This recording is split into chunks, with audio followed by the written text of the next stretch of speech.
बालो बत्तियां वे माही साकू मारो संगलाना। पित्तल बनाई सोना बरसाया मुलाना।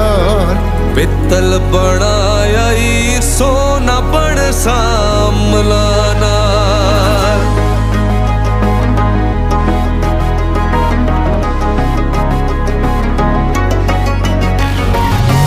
बालो बत्तियां वे माही सकू मारो संगलाना।